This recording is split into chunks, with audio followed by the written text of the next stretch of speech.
Okay, welcome to the CXS class meeting of EECE341, Introduction to Communication Systems. Some of you received an alarming email from me, and one of the email was a false alarm. So about quiz one score, if you feel something's wrong, then request a regrade, feeling freely to the TA, not me. I'm not responsible to the grade. So please direct your any request to the TA. Our homepage shows the TA's email address, so you send him to the email, and maybe it would be good to copy to the email to me. So as you see here, some of you have struggled a lot in the quiz, and I'm worried about those students who may have just simply bad condition on the quiz date, or are not well prepared for the prerequisite. And this course strongly requires the knowledge on signals and systems. So there are two choices. One is to consider dropping this course, or the second, you study very hard about the Fourier analysis, so that that does not grab your drag you down to a lower grade at the end of the semester. Homework 5 is already assigned, and as you've seen, and homework 6 will also be assigned, and both of them will be due next Monday. One of the most important messages from me is that not only to become a good electrical engineer, but also to be a good problem solver in every problem in your life. Remember these two words, simplify and visualize. That greatly helps you. Last time, I lied a white lie. Some of you, as already know, I usually play my lecture video again to check whether I made a mistake or I made a white lie as stated here. So there are two things you have to remember. Consider a circuit with low frequency AC signal. And there is a circuit with high frequency AC signal. These two behaves quite differently. All you learned and you remember mostly is for the first thing. So what does that mean? Suppose you have a simple DC circuit, as you learned in your elementary school. Suppose this generates the voltage V, and you have resistance R. Then what is the most important thing you remember? Even though this diagram has some line here, what do you believe? You believe that at any physical point, the voltage and the current have the same value, right? So suppose this is a unshielded wire. So you really have a battery, and really you have a copper wire without shielding, and you have some resistor, something like that. Then using your tester, if you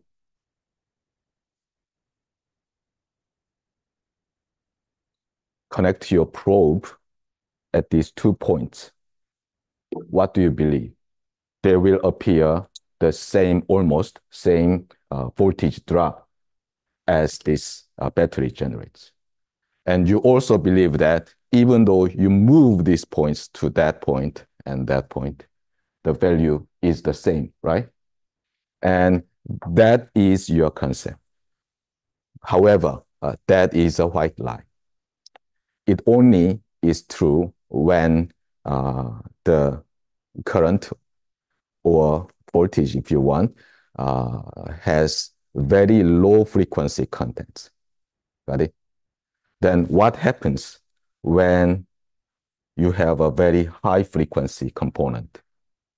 Then this is no longer a copper wire. Usually they have so-called RF cable, radio frequency cable. So what happens? Suppose you have almost the same situation.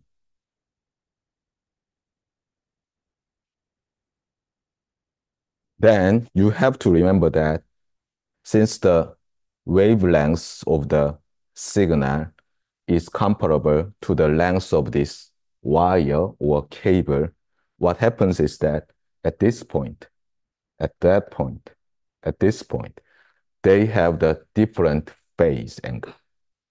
Got it? So the common mistake made by my research assistants is like this. We had a 4-channel signal generator.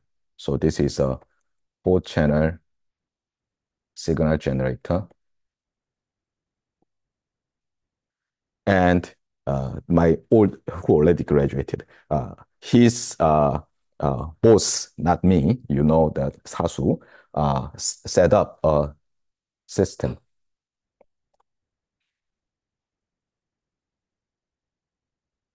with 4 transmit antennas. And he helpfully calibrated this system. So if the signal here, x1 of t, x2 of t, x3 of t, x4 of t is applied, then the signal is converted to radio waves at this antenna with co-phase, which means that if they have the same phase angle,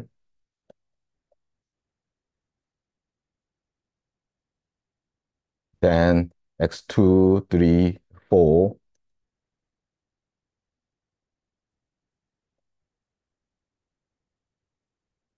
you know what I mean, right? I will not write everything. So the 4-antenna transmitter could be used as phase array.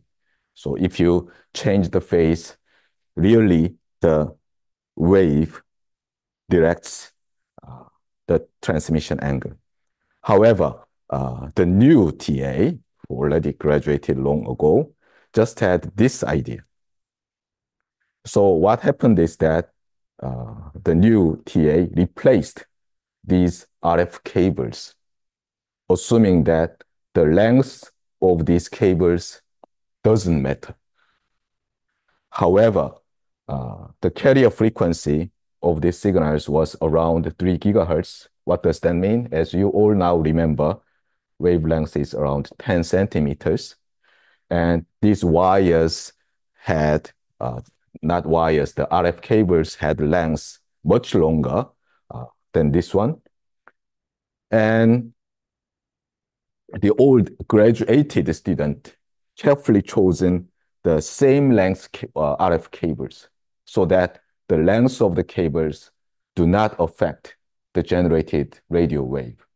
However, the new student just had this misconception from low frequency circuit. So he just grabbed wires available and connected to the antenna. Then what happens? This one has different lengths. That one has different lengths. Then within this cable, the phase of the signal applied at the terminal of each antenna change. Got it? So you must remember that if your frequency goes higher, then your old misconception makes huge difference. Got it? So last time I made a white lie. So input to input over transmit antenna, output over receive antenna are actually still electromagnetic waves propagating through RF cables, not a continuous time signal actually, parameterized by only T. It must be modeled carefully. If you rely on the Maxwell's equations, it must be modeled as a physical quantity that is a function of position or spatial position and time, not just a function of T. However, if your RF system, radio, is carefully calibrated, then you can just assume that they are well modeled as a simple time function. Got it? As you remember, electric field at some position, vector x and time t, is what? Is a three-dimensional vector field. Got it? And inside the RF cable, so you have shield and you have a core, right? Then what happens? Still, the RF wave propagates through the cable. So RF cable is not a wire you have in your brain. Remove that concept when the frequency is very high. Got it? So this is very important. Anyway, here goes the outline of our entire course. We are studying chapter 3, linear modulation techniques. And last time I gave you a Venn diagram, and which is very, very important throughout your life. Okay, so whenever you think you talk about communications, this is the Venn diagram. Here is a very small set, even though I exaggerated size. This is electrical communications. And here again, I exaggerate a lot, and this is radio communication. Other than these two subsets, there are huge other subsets inside the set of communications. As you know, if you go to our humanities department, they claim that they are majoring in communication, and that's true. And for ordinary people, their viewpoint would be more important than communication engineers' viewpoint, right? Anyway, so communication does not only mean electrical communications or radio communications. That can mean something other than that. However, in this course, we are narrowing down our focus to electrical communications, which means that to communicate with each other, we consider building electrical circuits so that we can do some mathematical operations that makes me happy, something good. Got it? Especially among electrical communications, this course focuses on radio communications, where we use radio wave to send our message or information. And one of the most important electrical component in radio communications is an antenna, because antenna converts the wave, which, as I've shown, written down already, which must be mathematically well modeled as a three-dimensional function of position and time. However, antenna may, after careful calibration, may allow us to model that signal after antenna converts a time function. Then we can use our knowledge learned from signal gen systems, and we can do a lot. We can do Fourier analysis. We can do other things. Got it? So antenna is one of the most important thing. And if you study the history of early radio communications, design of antenna was one of the most important topic. And that is still true because we want to put a lot of antennas together inside this small device. and which is still a very challenging task for electrical engineers. So some of you or some of your friends may have a lot of interest in the antenna design. And there are research labs in our department whose advisor or leader, directors do the antenna design. By the way, I talked about the difference between damped oscillated signal and continuous wave. This is not usually taught to undergraduate students, but according to the history, these two different signals are very important because in the early stage of radio communication, as Heinrich Hertz demonstrated the existence of radio wave, which is a part of electromagnetic wave, he invented actually spark gap transmitter and receiver. And spark gap, as you can easily imagine, cannot just simply generate a signal that can be modeled as a sinusoidal signal. It generated some damped oscillated signal. So they had to devise special switches connected to their telegraph keys in order to transmit wireless telegraph. And after a short time period, amazingly, people thought that continuous wave, which can be well modeled as a sinusoidal signal, is much more important than this signal. And they abandoned this transmit and receive. They devised a lot of new methods to generate continuous wave. And eventually, they could put voice to the radio wave.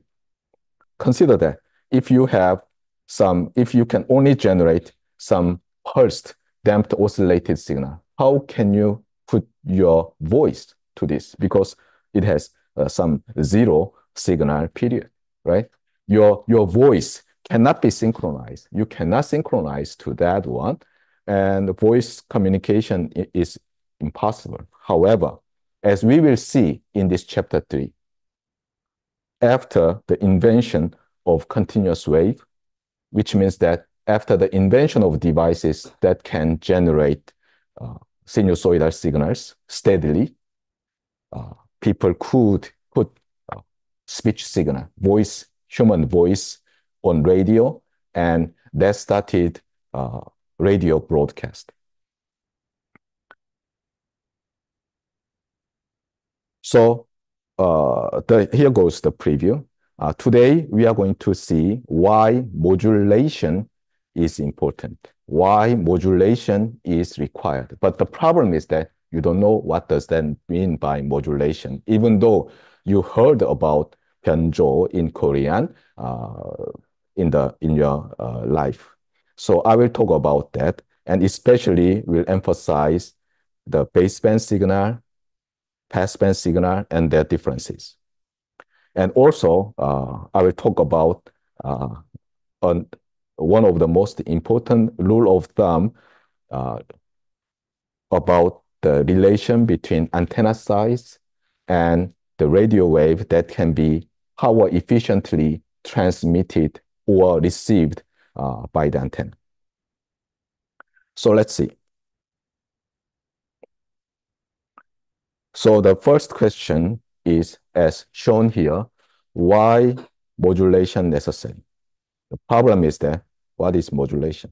So I little bit changed the original slide of Professor Yang, and here goes the first definition.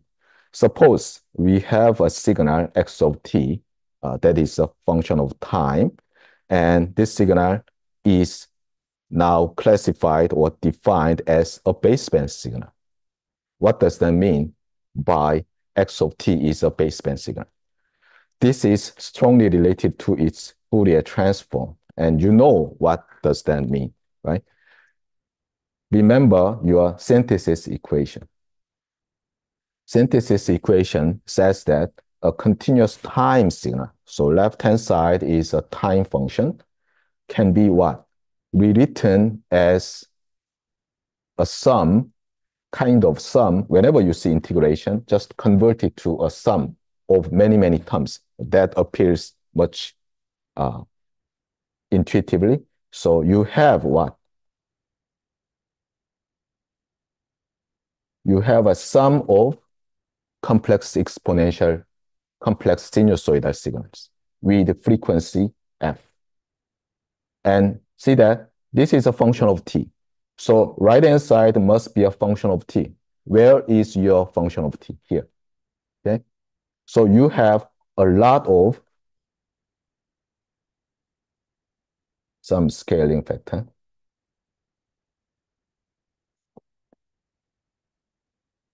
Yeah. So this integration, according to your high school knowledge, may be well approximated as many, many, many terms of sums of many, many terms, right? And here goes the time function with different frequency. Got it? So Fourier transform here, continuous time Fourier transform means what? The magnitude and phase of the component with frequency f. For what? For this x of t. Got it? So you must understand the synthesis equation of the Fourier analysis in this way. Otherwise, you will have a lot of trouble in understanding what I'm going to say throughout this course. Got it? So here goes the signal we are interested in, and here is its Fourier transform. And suppose we plot the energy spectral density of this signal. And if your energy spectrum with some positive interval delta around frequency f gives you non-zero energy, then your signal is a baseband signal. Got it? So here goes the example. Suppose you have the energy spectrum that looks like this. Is this a baseband signal? You can say it is a baseband signal. This is a little bit subtle. What about this? Some people may say, because in their point of view, the size of this interval may be too large, right? In that case, they may say that this is not a baseband signal. But for some people who believe that this is small enough, then it is a baseband signal. So this definition is actually very vague, but mathematically speaking, this can be said a baseband signal.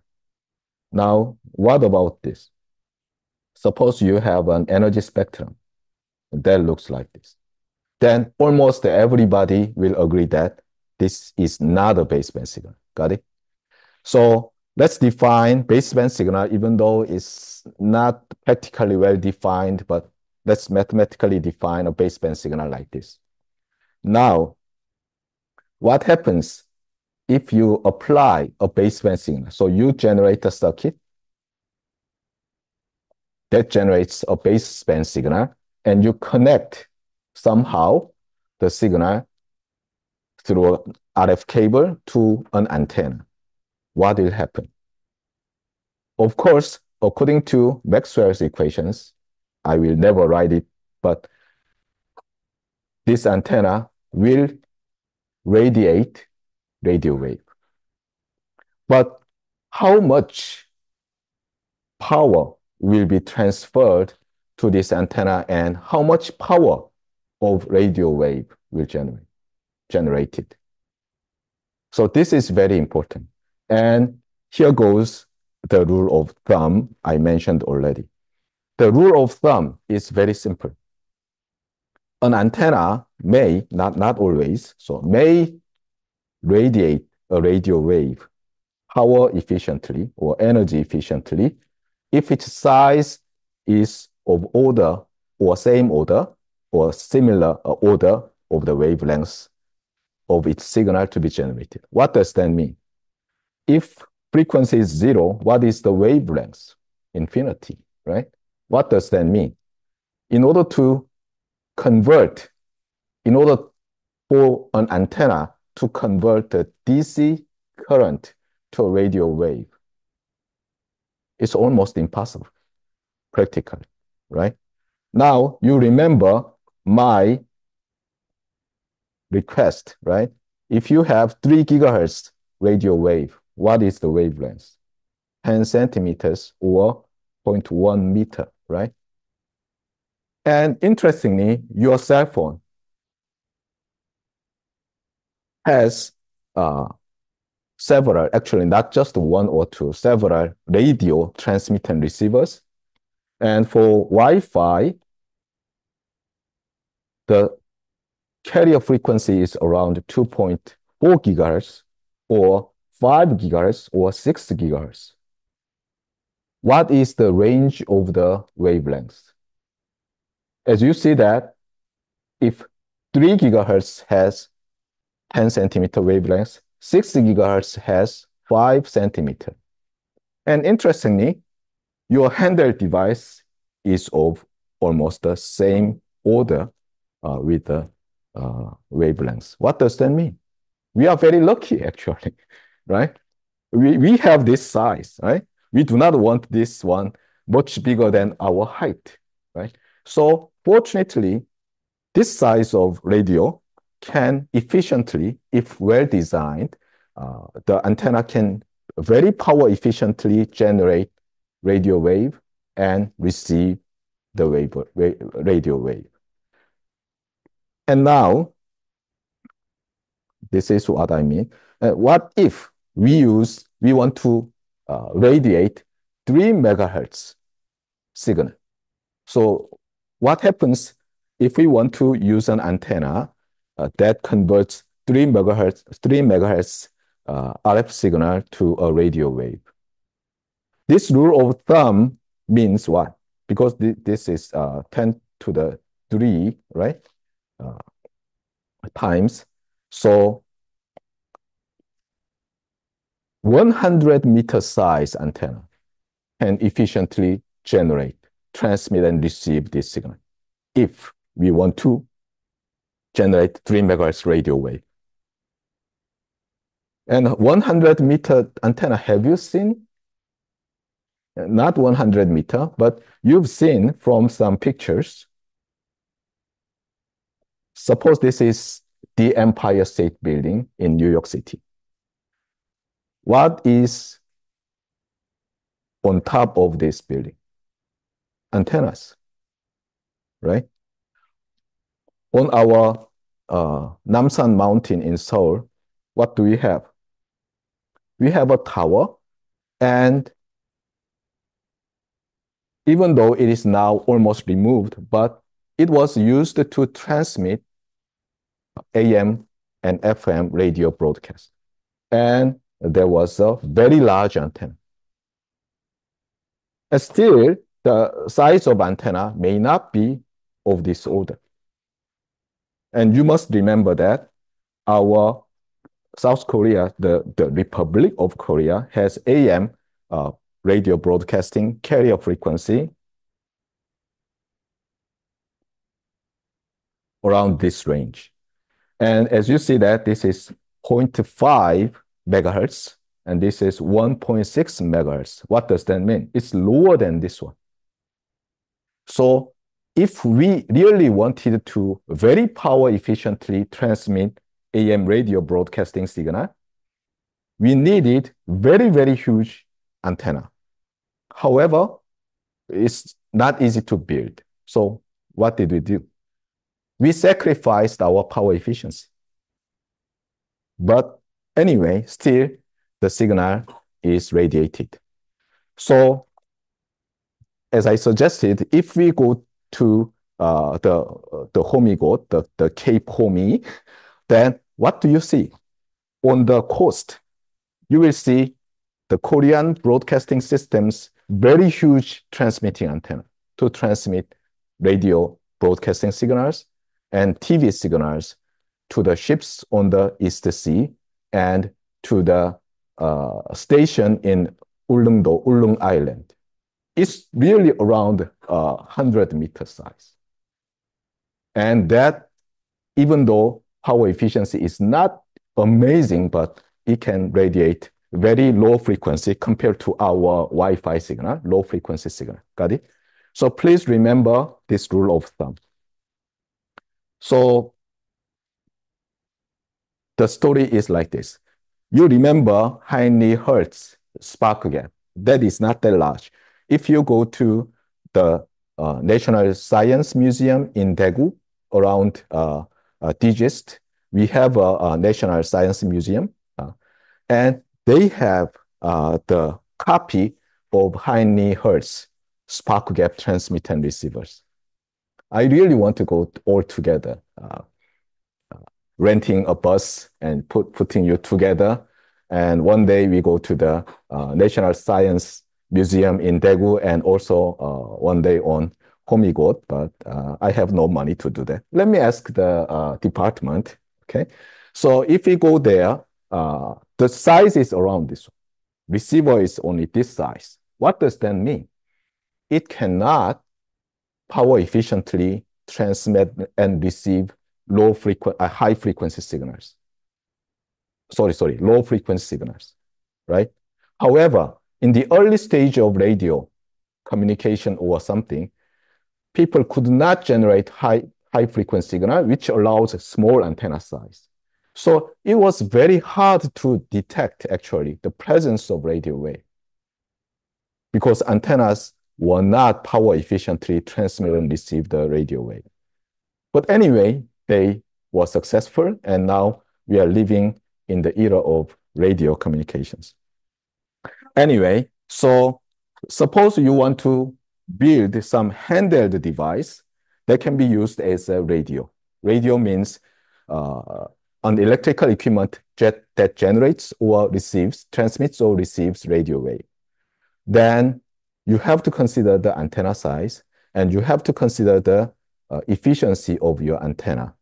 In order to power efficiently transmit and receive, what do you need? You need high frequency, so-called carrier, okay? So the answer is like this. We need to generate a radio wave, and we want to generate it power efficiently. But we cannot make, because of our size, we cannot make or build, due to the gravity of us, we cannot build very large antenna. Then what do? We use high frequency radio signal.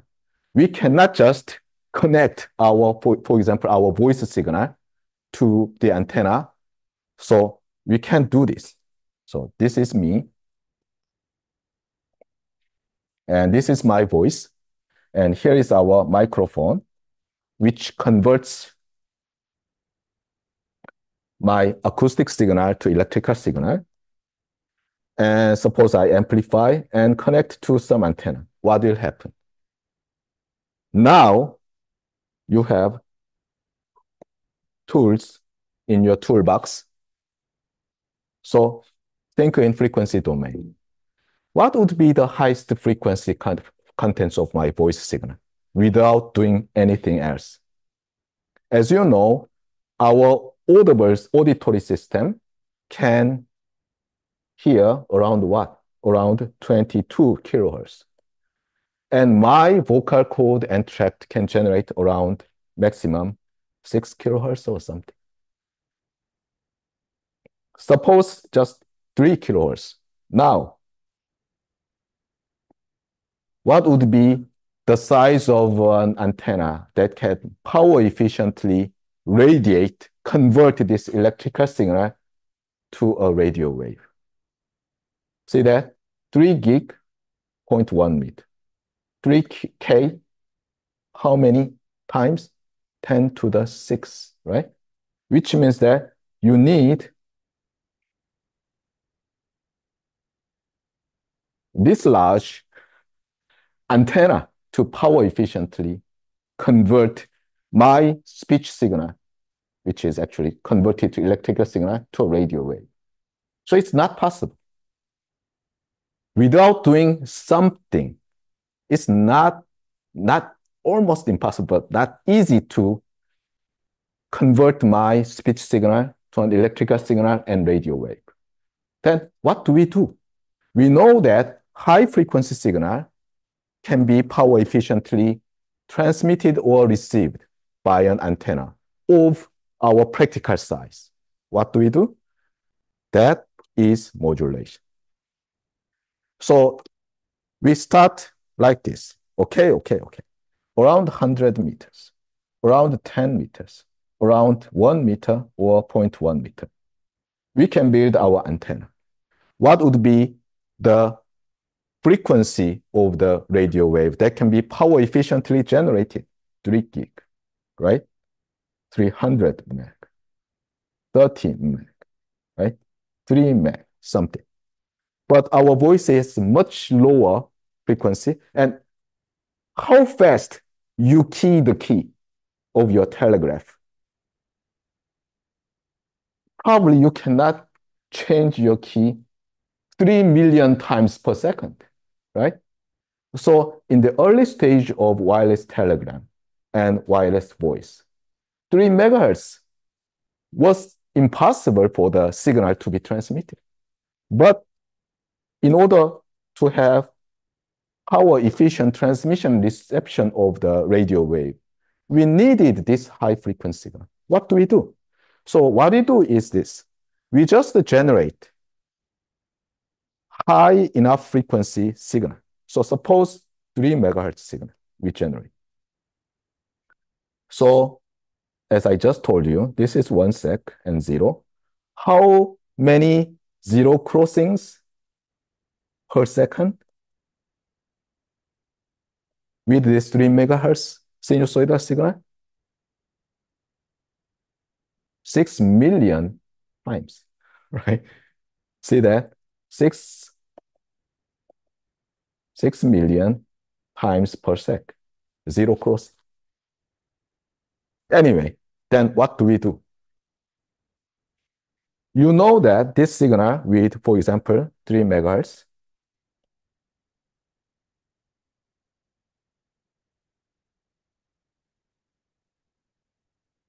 let's ignore the phase, has what? Always think in frequency. What do you have? You have at 3 megahertz and negative 3 megahertz, you have direct delta functions. Last time I told you the meaning of negative frequency, okay? I told you that you revise your dictionary because frequency is no longer the inverse of the period, okay? In Fourier analysis. In Fourier analysis, frequency means what? The part of the exponent in your complex sinusoidal signal when you divide the exponent by j to pi t, okay? So this has e to the negative j 2 pi, sorry, plus and negative 3 meg t, okay? And this has e to the plus j 2 pi 3 meg t. Got it? You have delta functions. Now, what do? What would be the most easiest way to transmit a message? You may think about this one. Hey, I may have a switch connected to the antenna. And this generates 3 megahertz signal. And what I do is that effectively, I decide whether I turn on or off for every 0.1 second, for example. Then what happens? You have a signal transmitted for 0.1 second, no signal, 0.2 seconds, no signal, something like that. By doing this, you may transmit digital information like 1, 0, 1, 1, 0, 0, something, right? So simply keying your telegram key so that your key, you know what is the key, right?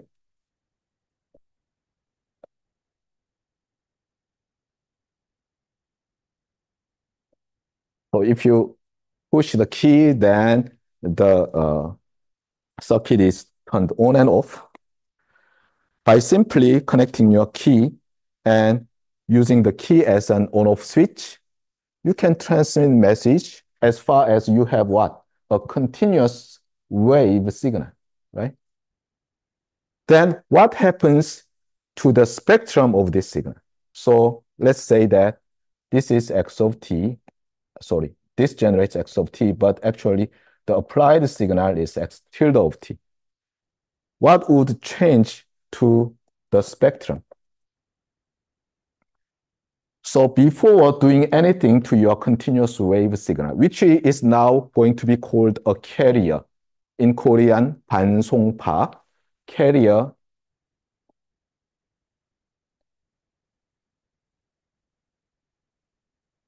Actually, this is Chinese characters, right? This ban means it has the same meaning as unban or something.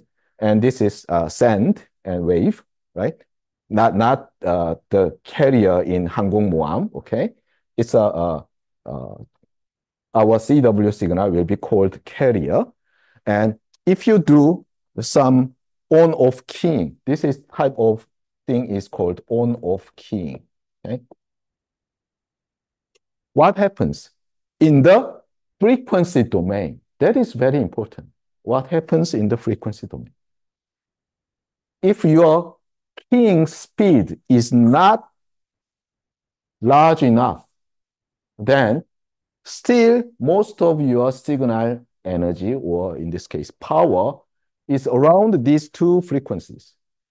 But now, after on-off keying, your energy spectrum or power spectrum spreads little bit. Okay, so you have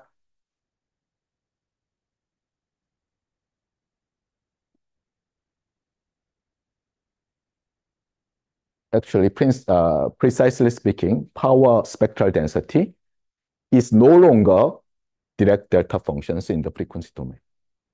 Okay, so this is the starting point of understanding why we need carrier modulation and why we have a complex equivalent signal. So let's see. So such a signal is what?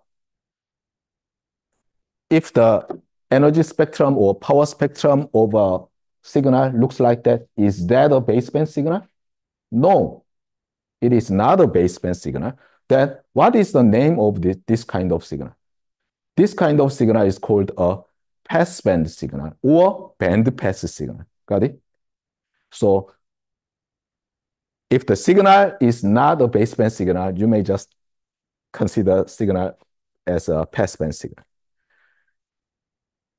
Now, our antenna will transmit and receive power efficiently or power efficiency tolerably, our signal.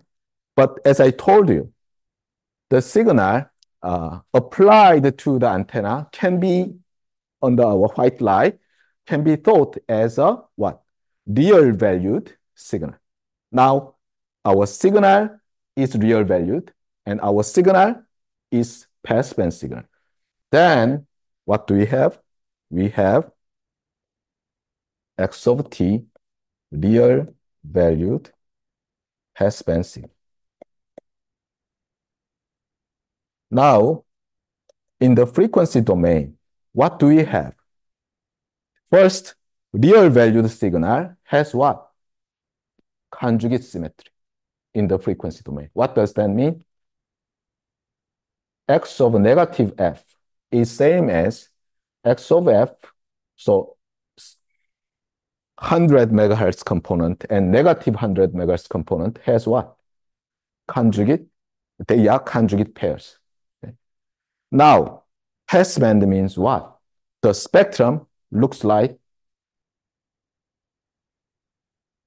it does not have DC components or DC around the DC components. Now let's draw the energy spectrum, for example. You know that if a function, complex valued function has conjugate symmetry, its magnitude has what? Real symmetry. So if this part has that shape, you have this shape, right? What about its real part? If its real part looks like that, then here on the negative frequency, you have the even symmetry. And imaginary part has what? Odd symmetry, as you know, right?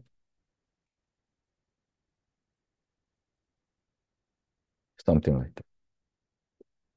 Got it? Now, what is the common property of such a real valued bandpass signal? It's not straightforward, but you can show this very interesting formula. So here goes the theorem, or it's too simple. So I'd like to call it a lemma, but let's say theorem because it would be very difficult to you understanding at the first glance, and it has some theory. So let's call it a theorem.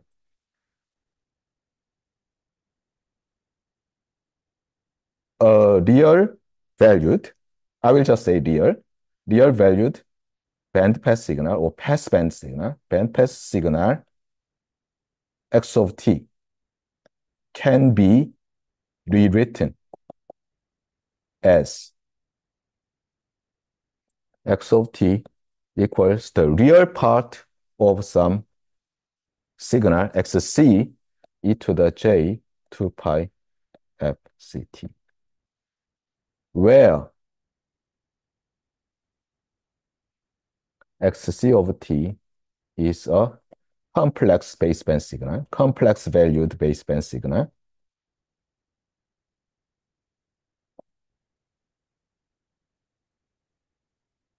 and fc is a carrier frequency.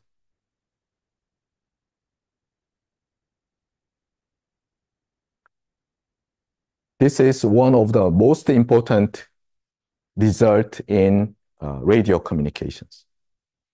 If you cannot understand and if you do not remember this one, you will suffer forever in understanding radio communication.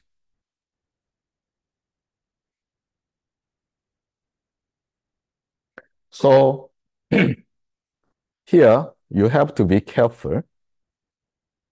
I intentionally used the article "a" here and "a" here.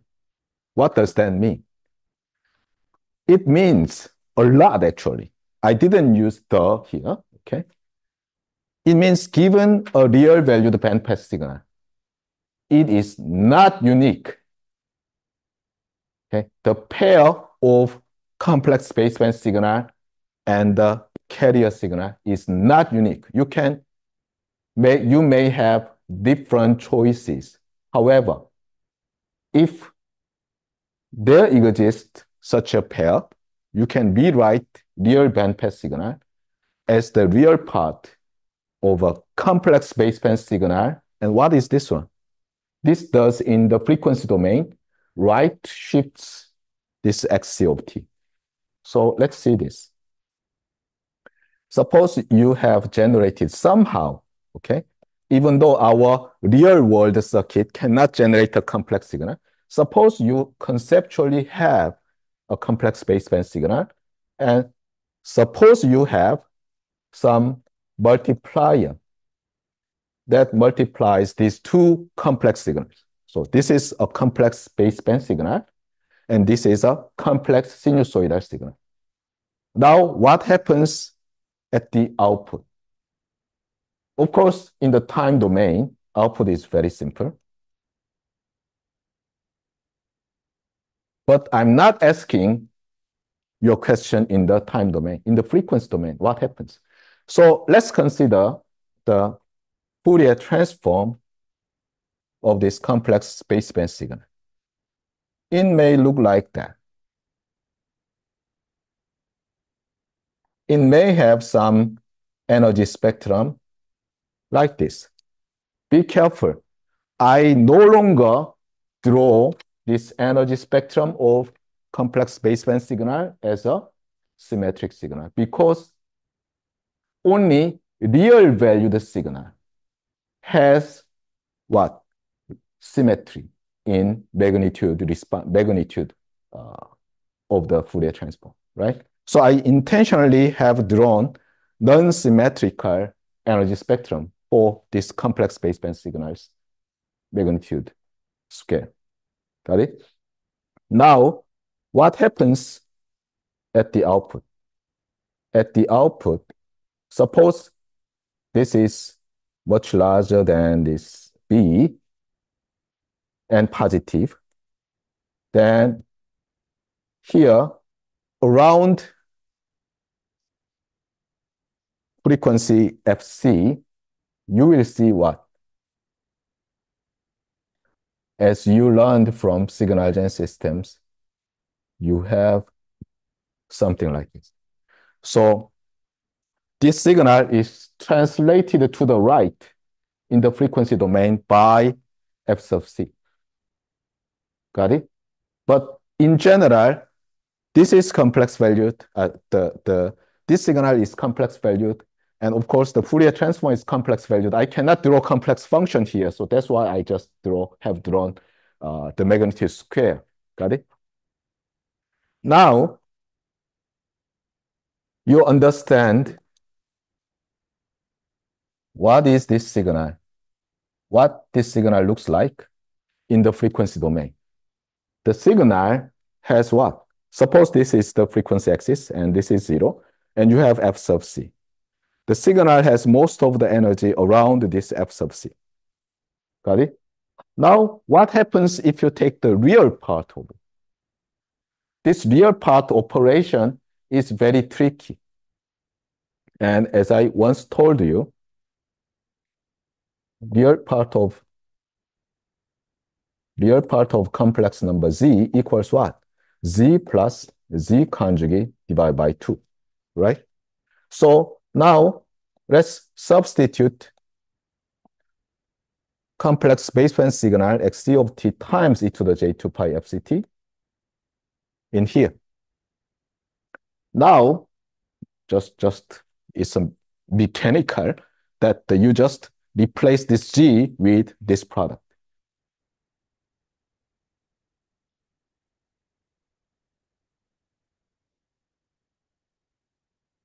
Now, what happens? Complex conjugate over complex, a product of complex numbers is what? The product of complex conjugates of the complex numbers, right? So you have xc conjugate of t and e to the negative j 2 pi fct. What does that mean? This signal is located around plus fc, and this part now is around what? Negative fc in the frequency domain. That's why my claim that a real bandpass signal that has frequency contents mostly around positive fc and negative fc can be rewritten as real part of complex baseband signal times e to the j 2 pi fc. Got it? So this one kind of generates a copy of the signal after doing some prefix. Now, what is the relation between the frequency Fourier transform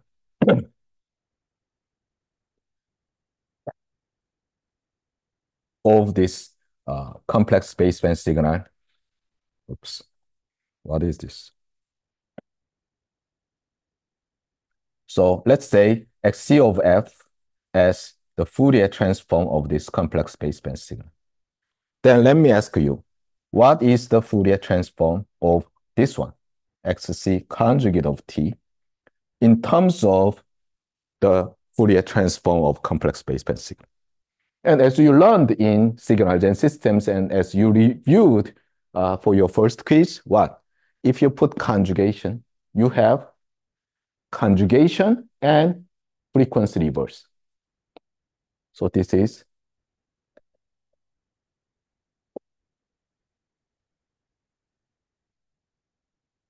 so what happens? Suppose around here you have xc of f minus fc. Why do I have xc of f minus fc? Because this one, right, in the frequency domain is what?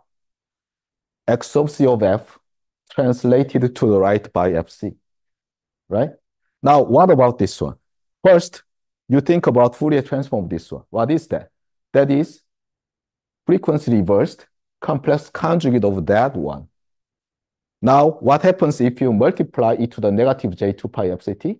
It translates to the left. So if you have something like this, then what happens? Then you have something like that.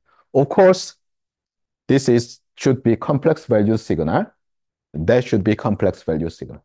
However, for simplicity, let's just consider somehow xc of t was real valued. Then what happens? You flip this one and translate. So you have that. Got it? This is what's going on. And you have to understand this one by using your knowledge from signal-gen systems. And as I told you, this is the most important result in this course and for your entire life if you become a communication engineer. Got it? Real valued bandpass signal can be represented by a complex baseband signal with some properly chosen carrier frequency. The problem of uniqueness arises from here. Suppose you have some signal, okay, that looks like that. Or let me draw again, okay? Suppose you have a signal x of t whose Fourier transform looks like that. And this is 1 meg and this is 1.5 meg. Negative 1 meg, negative 1.5 meg. Now, let me ask you a question. What would be the best choice or your arbitrary choice of carrier frequency? What would be a good choice of carrier frequency? And some of you may say that midpoint. But as you all already guess, there is no best choice and there is no unique choice. You can choose any value. Actually, the formula, according to the math, you can easily show that you can even choose some carrier frequency not within this frequency band. The problem is that in that case, your complex signal is not a baseband signal. So if you want to claim that your choice of carrier frequency and complex baseband signal makes sense, you'd better choose carrier frequency within this band of minimum frequency and maximum frequency. Got it? So depending on your choice. So some of you may choose, okay, let me choose 1.1 megahertz as frequency. And some of you may say that, no, I don't like that. I will choose 1.25 megahertz. Or some of you may say that, no, I love 1.4 megahertz. Then they are all right, okay? There is no unique carrier frequency best carrier frequency given a real bandpass signal. You can choose one of many possible choices. The problem is that with different choice of your carrier frequency, your complex baseband signal differs. By what? In this case, differs by the amount of the frequency differences. Got it? That's why I used article or instead of the. Got it? So given a real bandpass signal, you can choose your carrier frequency. And this choice will determine automatically your complex baseband signal. Got it? So there are many different choices. And this makes a lot of trouble in actually eavesdropping enemy's signal. For example, you are hired by our Korean CIA after graduation and want to hear the radio communication in North Korea. And probably you use spectrum analyzer to see whether there is a radio signal present in a specific frequency band. And you found, okay, there is a signal. And in order to, it looks like amplitude modulated simple signal. The problem is that if you choose carrier frequency slightly differently, then your algorithm to detect the message may fail. Okay? So it's not easy to exactly know just from the spectrum what is the frequency. And also it can be used to disguise your signal. Okay, so it's like this is the positive frequency and spectrum of our signal has perfect symmetry. And our enemy may believe that, okay, these guys are stupid idiots, and this center could be chosen as the frequency. But actually, we can do a lot of tricks. This may be our exact carrier frequency. Actually, we can do this. So if they believe this is the carrier, and they do some simple algorithm, they will fail to extract the message. Anyway, that is too much for the first day in second day in chapter 3. So let me just quickly follow our note. So here goes the question. Why modulation necessary? Without modulation, carrier has no information, right? Sinusoidal signal has no information. Modulation means that in the frequency domain, you spread the spectrum. And what does that mean in the time domain? And here goes something amazing. So now your signal is now looks like what?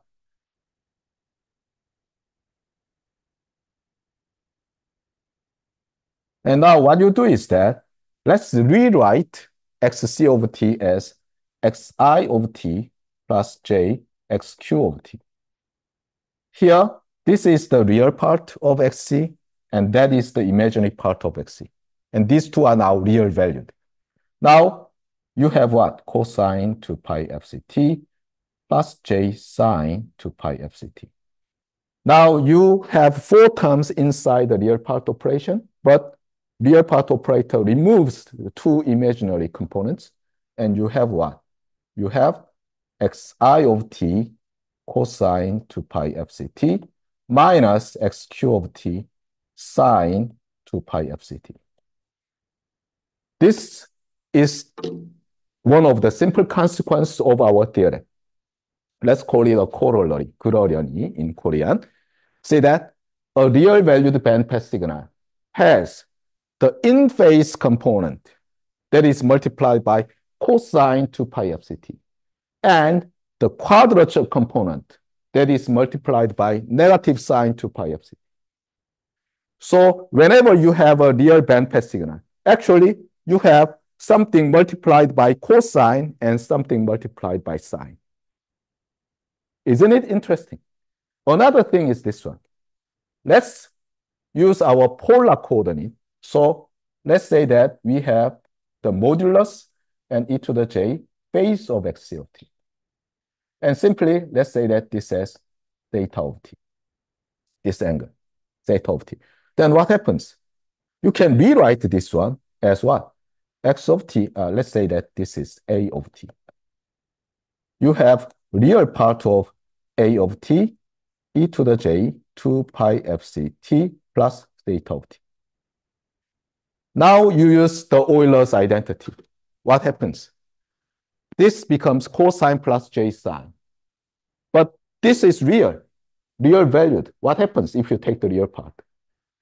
Your signal becomes a of t cosine 2 pi fct plus some phase signal.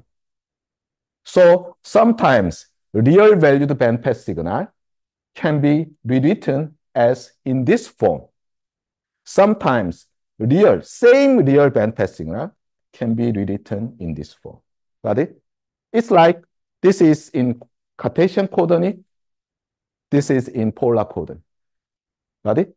So please remember this one, because this is too important, but not much emphasized these days. If you are given a real valued bandpass signal, you can choose a pair of complex baseband signal and a carrier. Then there are two representations that equals your real valued bandpass signal. And first, amplitude. This A is called amplitude times cosine 2 pi fct plus phase signal. Or you have in phase component times cosine 2 pi fct minus quadrature component times sine 2 pi fct. Got it? Never forget this one. Okay? Let me repeat, this is too important. We have 2 minutes and I may spend entire 2 minutes by just repeating this several times. If you are given a real valued bandpass signal, x of t, real valued bandpass, got it? Then there exists equivalent complex baseband signal and your choice of carrier frequency. These two gives you new representation of real valued bandpass signal as an amplitude signal, which is real, baseband actually, times cosine. Of course, you can choose sine and you may have some pi over 2 something, right? You can change this to sine if you want, but the convention is to choose cosine. Cosine 2 pi fct plus phase angle signal, or in phase cosine minus quadrature sine. Got it? Now, modulation over carrier. So given a carrier with no information, there is some fixed amplitude A times cosine 2 pi fct plus fixed theta. Now, you put some spread, you do some spreading in the frequency domain to put your information. What happens? Your signal has what? Amplitude change and phase change. Or your signal has in-phase signal, time varying, or quadrature signal, time varying. So why do we modulate? In order to transmit our message, we may need high frequency carrier for power efficiency. Now, what is the modulation? In the polar coordinate, we may change the amplitude to spread the spectrum or phase signal. In the Cartesian coordinate, we may change the amplitude of the cosine or amplitude of the sine. Got it? This xi of t and xq of t, a of t and theta of t are all now real valued. Of course, x is also real valued. Got it? Anyway, progress is very slow, but I taught you one of the most important theorem in radio communication. Okay, let's continue next week. That's all for the day.